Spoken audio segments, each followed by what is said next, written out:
ರೆಡಿನಾ? ಹಾಗಿದ್ರೆ okay okay okay okay.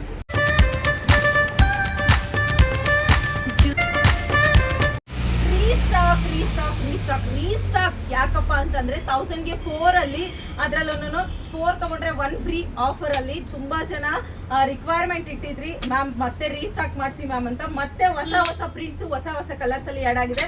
Colours ಅಂತೂ ಸಖತ್ತಾಗಿರೋ ಕಲರ್ಸ್ ಎಲ್ಲ ಬಂದಿದೆ, ನೀವು ನೋಡ್ತಾ ಇರ್ಬೋದು. ಹಾಗೇನೆ ಎಷ್ಟೆಲ್ಲ ಸ್ಟಾಕ್ ಮತ್ತೇನೆ ರೀಸ್ಟಾಕ್ ಮಾಡಿಸಿದೀನಿ, ತುಂಬಾ ಚೆನ್ನಾಗಿರೋ ಕಲರ್ಸ್ ಬಂದಿದೆ. ಹಾಗೇನೆ ನೀವು ನೋಡ್ತಾ ಇರ್ಬೋದು, ನಾನು ಕೂಡ ಒಂದು ವೇರ್ ಮಾಡಿದೀನಿ. ಈ ಕಲರ್ಸ್ ಅಂತೂ ನೀವು ನೋಡ್ತಾ ಇರ್ಬೋದು. ಮತ್ತೆ 2-3 ಬಂಡಲ್ಸ್ ರೀಸ್ಟಾಕ್ ಮಾಡ್ತಿದ್ದೀನಿ ನಾನು ವೇರ್ ಮಾಡಿರೋ ತರದ್ದು. ತುಂಬಾನೇ ಚೆನ್ನಾಗಿದೆ. 1000ಗೆ 4 ತಗೊಂಡವ್ರಿಗೆ 1 ಫ್ರೀ ಆಗಿ ಸಿಗ್ತಾ ಇದೆ. ಹಾಗೇನೆ ಜೀನ್ಸ್ ಟಾಪ್ ಅಷ್ಟೇನೆ ಮತ್ತೆ ರೀಸ್ಟಾಕ್ ಮಾಡಿಸಿದ್ದೀನಿ. 1000ಗೆ 4 ತಗೊಂಡವ್ರಿಗೆ 1 ಫ್ರೀ, 1000ಗೆ 4 ಬರುತ್ತೆ ಜೀನ್ಸ್ ಟಾಪು. ಹಾಗೇನೆ ಬ್ಯಾಕ್ ಟೈಯಿಂಗ್ ಬರುತ್ತೆ, ಮಲ್ ಕಾಟನ್ ಅಲ್ಲಿ ಬರುತ್ತೆ. ತುಂಬಾನೇ ಚೆನ್ನಾಗಿದೆ. ಅದ್ರಲ್ಲೂ ಮತ್ತೆ ರೀಸ್ಟಾಕ್ ಮಾಡಿಸಿದ್ದೀನಿ. ಇದೆಲ್ಲ ಆಫರ್ಸ್ ಬೇಕು ಅಂತಂದ್ರೆ ಬೇಗ ಗುರುವರ್ಷ ಕಲೆಕ್ಷನ್ಸ್ ಇನ್ಸ್ಟಾ ಪೇಜ್ ನ ಫಾಲೋ ಮಾಡ್ಕೊಳ್ಳಿ. ನೀವು ಫ್ರೆಂಡ್ಸ್ಗೆಲ್ಲ ಆದಷ್ಟು ಬೇಗ ಶೇರ್ ಮಾಡಿ ಅಂತ ಕೇಳ್ಕೊತೀನಿ. ಬೇಗ ಫಾಲೋ ಮಾಡ್ಕೊಳ್ಳಿ, ಸಪೋರ್ಟ್ ಮಾಡಿ. Thank you.